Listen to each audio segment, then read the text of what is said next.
Hello friends, welcome to all of you in Binda GS forum. स्वागत है आपका अपने YouTube channel Binda GS forum पे। तो फ्रेंड्स, 3 इम्पॉर्टेंट अपडेट है।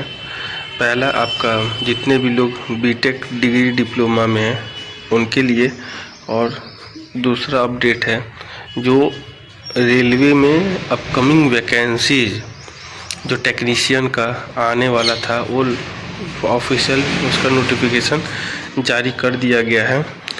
और इसमें कितने पद हैं टेक्नीशियन ग्रेड 1 और ग्रेड 2, तो पूरी डिटेल में चर्चा करेंगे। तो सबसे पहले हम लोग बात कर लेते हैं आईटीआई इंस्ट्रक्टर का जो स्कोर कार्ड को लेके भी क्या अपडेट था। ठीक है, तो सबसे पहले ये डिप्लोमा और डिग्री यानी बीटेक और डिप्लोमा का जो भी एक सर्वे कंडक्ट कराया गया था, उस सर्वे के माध्यम से, ठीक है, जो ग्रुप 1 से लेके ग्रुप 15 और अदर्स भी जितने भी है ट्रेड, उसको लेके एक सर्वे कंडक्ट कराया गया और वहाँ पे एक पाई चार्ट क्रिएट किया गया। तो इससे स्पष्ट ये निकला कि जो सबसे ज़्यादा ग्रुप 1 यानी मैकेनिकल ग्रुप और ग्रुप अदर 5 और ग्रुप 10 से 18 और ग्रुप 2-4 और ग्रुप 3-6, इसमें कैंडिडेट की संख्या सबसे ज़्यादा है, यानी मैकेनिकल, इलेक्ट्रिकल और उसके बाद थोड़ा देखने को मिल रहा है तो इलेक्ट्रॉनिक मैकेनिक और आईसीटीसीएम में। तो ये पाई चार्ट है, इससे आपको एक चीज़ स्पष्ट हो जाना चाहिए कि जो नंबर ऑफ कंपटीशन है वो सबसे ज़्यादा इलेक्ट्रिकल और मैकेनिकल ग्रुप में है और उसके बाद इलेक्ट्रॉनिक्स वाले ग्रुप में है। ठीक है, दूसरा जो सबसे बड़ा अपडेट है, आप यहाँ देख पाएंगे कि जो बिहार में जितने भी कैंडिडेट हैं जो इस पोल सर्वे में भाग लिए, उसमें अगर बात करें तो सबसे ज़्यादा जनरल कैटेगरी में देखा जाए तो जनरल और अदर स्टेट दोनों को काउंट किया जाएगा। ठीक है, तो 100 में से 55 लोग हैं जो जनरल कैटेगरी में आ रहे हैं। तो आप देख सकते हैं, यानी 55 यानी 100 सीट है तो 55 सीट जनरल में रिजर्व होगा। ये चीज़ इस चीज़ से मोटा मोटी अंदाज़ा लग रहा है। उसके बाद ईडब्ल्यूएस, बिहार के जो ईडब्ल्यूएस हैं उसमें 14% BC2 वाले 73 लोग हैं और ये येलो वाला है, तो वहाँ पे भी BC2 में भी फाइट देखने को अच्छा खासा मिलेगा।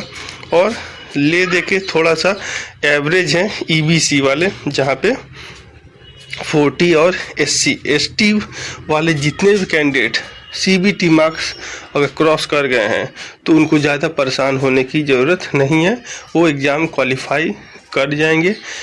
और अगर फीमेल किसी भी कैटेगरी से हो, अगर बिहार राज्य की हैं तो उनका सिलेक्शन होना लगभग तय है। ठीक है, इसके बाद जो सबसे बड़ा अपडेट निकल के ये आ रहा है कि स्कोर कार्ड को लेके, तो जैसा कि आप लोग के द्वारा ही बताया गया कि आयोग जब गया, BTC आयोग जब सबके साथ आप लोग गए, तो BTSC आयोग के द्वारा एक चीज़ स्पष्ट किया गया कि विदिन 1 वीक यानी कि मंगलवार या बुधवार तक आपका स्कोर कार्ड जारी किया जा सकता है आयोग के द्वारा। हाई कोर्ट जो पटना है वो स्टे फाइनल रिजल्ट पे लगा है, स्कोर कार्ड काउंसलिंग पे ऐसा कुछ नहीं है। तो फाइनल रिजल्ट जारी नहीं किया जा सकता है, लेकिन स्कोर कार्ड और काउंसलिंग कराया जा सकता है। और सब चीज़ सही रहा, जैसा आयोग ने आश्वासन दिया उसके अनुसार मंगलवार या बुधवार तक आपका स्कोर कार्ड जारी किया जा सकता है। तो ये 2 इम्पॉर्टेंट अपडेट है, इसी पे सारा डिपेंड है आपका रिजल्ट। इसके बाद हम लोग बात कर लेते हैं जो आपका नोटिफिकेशन है ये रेलवे का, तो इस पे हम लोग बात कर लेते हैं। ठीक है, तो ये आपका रेलवे का सेंट्रलाइज नोटिफिकेशन है, आप यहाँ पे देख सकते हैं। ठीक है, तो पूरे नोटिफिकेशन को हम लोग देखेंगे, ठीक है। तो ये आपका भारत सरकार रेल मंत्रालय के द्वारा जो ऑफिशियली जो टेक्नीशियन ग्रेड 1 और ग्रेड 3 के लिए जो ऑनलाइन एप्लीकेशन है वो रिलीज कर दिया गया है। तो पूरे एप्लीकेशन को हम लोग डिटेल में देखेंगे नोटिफिकेशन को। तो CN ये 02/024 है, 01 आपका ALP के लिए असिस्टेंट लोको पायलट। तो सबसे पहले हम लोग बात कर लेते हैं आवेदन एप्लीकेशन का। तो आज से 9 मार्च से भरा जाएगा। शुल्क भुगतान सहित जमा करने की तिथि 8 अप्रैल है और संशोधन का 9 अप्रैल से 18 अप्रैल है, ठीक है। बात कर लेते हैं टेक्नीशियन ग्रेड 1 सिग्नल। एक चीज़ स्पष्ट है, सिग्नल यानी कि यहाँ पे इलेक्ट्रॉनिक्स एंड कम्युनिकेशन वालों की ही ये सीट है एक तरीके से देखा जाए तो लेवल 5 का पोस्ट है और 1092 पोस्ट है। ये चीज़ क्लियर हो जाना चाहिए। तो जितने भी इलेक्ट्रॉनिक्स के कैंडिडेट हैं, चाहे वो डिप्लोमा में हो चाहे बीटेक में हो, उनके लिए बहुत ही गोल्डन अपॉर्चुनिटी है। और यहाँ पे जो मेडिकल स्टैंडर्ड है वो B1 का है। एज आपका 1 अप्रैल 2024 तक 36 वर्ष से ज़्यादा नहीं होना चाहिए और मिनिमम एज 18 साल से कम नहीं होना चाहिए। टोटल 1092 यानी लगभग 1100 वैकेंसी है। लेकिन वहीं देखा जाए टेक्नीशियन ग्रेड 3 लेवल 2 की वैकेंसी है जो 19,900 इसका प्रारंभिक वेतन है। और ये ग्रेड जो मेडिकल स्टैंडर्ड A में है और इसकी 1 जुलाई 2024 तक 33 वर्ष होना चाहिए। और ये 8,052 पोस्ट है जो टोटल 9,144 पोस्ट है, ठीक है। और अलग अलग RRB में ये इसका जो कैटेगराइजेशन किया गया है सीट का, ठीक है। ये आपका आप लोग को मैं पूरा नोटिफिकेशन का जो इम्पोर्टेंट पार्ट है उसको आपको बताता हूँ। तो यहाँ पे सबसे बड़ा इम्पोर्टेंट अपडेट ये आपका मेडिकल स्टैंडर्ड। तो जितने भी डिप्लोमा बीटेक है वो B1 कैटेगरी में है और जितने भी ITI वाले हैं वो A कैटेगरी में है। तो यहाँ पे आप देख सकते हैं यानी कि ITI वाले बिना चश्मा के ही उनका होना है। चश्मा पहनते हैं तो आप फॉर्म ना भरिएगा।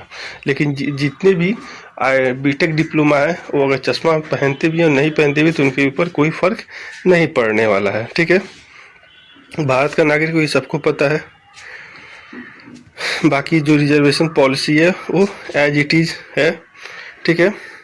ये एज का देख सकते हैं क्योंकि बहुत ही डिसाइडिंग फैक्टर होता है। जो जितने भी UR और EWS के हैं वो 18 से 36 टेक्नीशियन ग्रेड 1 के लिए वो 2 जुलाई 1988 से पहले के नहीं होने चाहिए।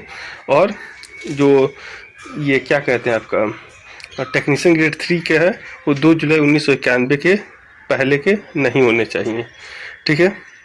उसके बाद के होने चाहिए, ठीक है। OBC और SC/ST में वैसे ही है, ठीक है। और जो लोअर डेट ऑफ बर्थ है वो 1 जुलाई 2006 से कम का नहीं होना चाहिए दोनों में, ठीक है। शैक्षणिक योग्यता आप लोग देख सकते हैं बीटेक डिप्लोमा और ITI वाले, ठीक है। तो वो क्लियर ही है आपका। नेक्स्ट बात कर लेते हैं हम लोग ये सिलेबस को लेके, ठीक है। तो सिलेबस पे हम लोग देखते हैं। तो भर्ती प्रक्रिया को सबसे पहले जानते हैं। तो भर्ती प्रक्रिया आपका CBT होगा और उसके बाद DV होगा, उसके बाद मेडिकल होगा। CBT आपका जो 90 मिनट का होगा, 100 क्वेश्चन होगा, 1/3 नेगेटिव है, ठीक है। और सबसे प्लस पॉइंट ये है कि आपका जो सिलेबस है वो यहाँ पे क्लियर कर दिया गया है टेक्नीशियन ग्रेड 1 और ग्रेड 3 दोनों के लिए।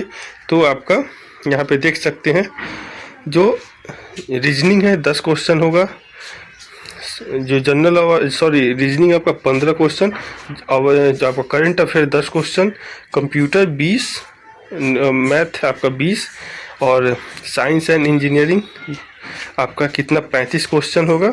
और यानी कि एक तरीके से देखा जाए तो 35 क्वेश्चन ही आपका टेक्निकल है, बाकी सब नॉन टेक्निकल है, ठीक है। ये टेक्नीशियन ग्रेड 3 का था।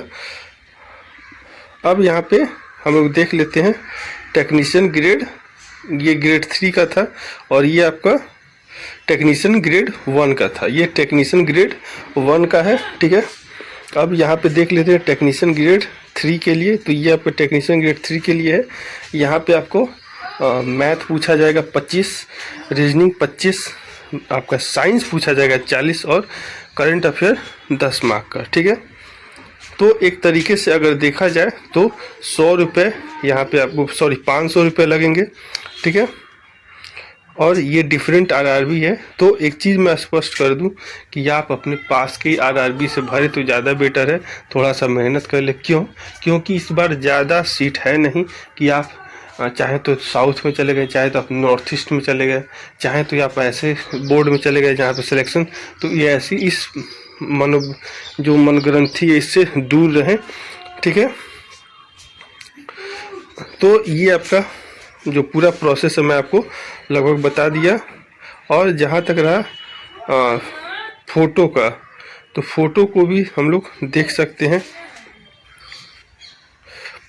फ़ोटो आपका लेटेस्ट होना चाहिए, ठीक है, और रंगीन फ़ोटो होना चाहिए, ठीक है। ठीक है फ्रेंड्स, तो ये फाइनल अपडेट रहा। आशा करता हूँ आपको वीडियो पसंद आएगा। तो शेयर, लाइक, सब्सक्राइब, कमेंट करना भूलिएगा।